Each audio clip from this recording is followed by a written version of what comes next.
বিসমিল্লাহির রহমানির রহিম। তারাবির নামাজ কত রাকাত? 20 রাকাত না 8 রাকাত না 12 রাকাত? হজরত উমর রাদিয়াল্লাহু তাআলা আনহু এই সুন্নতটা জিন্দা করছে। আর হজরত উমর রাদিয়াল্লাহু তাআলা আনহু খিলাফতের জামানার মধ্যে হজরত উবাই বিন কাব রাদিয়াল্লাহু তাআলা আনহুকে বলল, তুমি সাহাবাদিগকে জমা কইরা একত্রতা হইয়া তুমি এই নামাজ পড়াও। তো উবাই বিন কাব রাদিয়াল্লাহু তাআলা ইমামতি করলো। আর সব সাহাবারা মিললে ঐক্যবদ্ধ হইয়া তারা সবই নামাজ পড়লো। কেউ এটার মধ্যে কালাম করলো না, কোনো সাহাবা প্রশ্ন করলো না, কোনো জিজ্ঞাসা করলো না, সবই মিলিয়া নামাজ পড়লো। আর সেই সময় সবই মিলিয়া নামাজ পড়াটাকে এটা হলো সুন্নত করার দেওয়া গেছে। সুন্নত এটা তারাবির নামাজ পড়া হইলো সুন্নত। আর সবই একত্রভাবে পড়ছে আর 20 রাকাতই তারাবির নামাজ পড়ছে। আর এটা হলো সাহাবার ইজমা। হযরত উমর রাদিয়াল্লাহু তাআলা আনহুর জামানার মধ্যে যদি কোনো সাহাবারা জিজ্ঞাসা করছে না, তাতে আমরা কিরকম মানুষ হইলাম, আমরা 8 রাকাত লইয়া দৌড় পারি, আমরা 12 রাকাত লইয়া দৌড় পারি।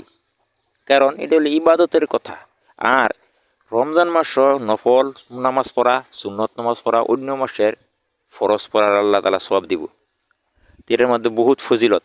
তাই আমরা যারা 8 রাকাত পড়ি, যারা 12 রাকাত পড়ি, আমরা নফলের নিয়ত করেই আমরা 20 রাকাত পড়িছে। 20 রাকাত পড়লে তো আমরা সব পাইয়াম। কারণ এটার মধ্যে সবের কথা, মানুষের সবের দিকে প্রতিযোগিতা করে। মুসলমানের সবের দিকে বেশি প্রতিযোগিতা করে, মানুষের সব দিক দিয়ে প্রতিযোগিতা করে। তাঙ্গর ইমান কিবা আগ বাড়বো, ইমান কিবা আঙ্গর বাড়বো, এই দিকে তাঙ্গর প্রতিযোগিতা করা দরকার। কারণ এর একটা হাদিসও আসছে এটার মধ্যে, যে হুজুর সাল্লাহ সাল্লাম এক মতো সাহাবের দিগকে লইয়া সামনে লইয়া হুজুর সাল্লাহ সাল্লামে এক সিঁড়ির মধ্যে ফাড়া দিছে কইছে আমিন, দ্বিতীয় সিঁড়িত ফাড়া দিছে কইছে আমিন, তৃতীয় সিঁড়িত ফাড়া দিছে কইছে আমিন।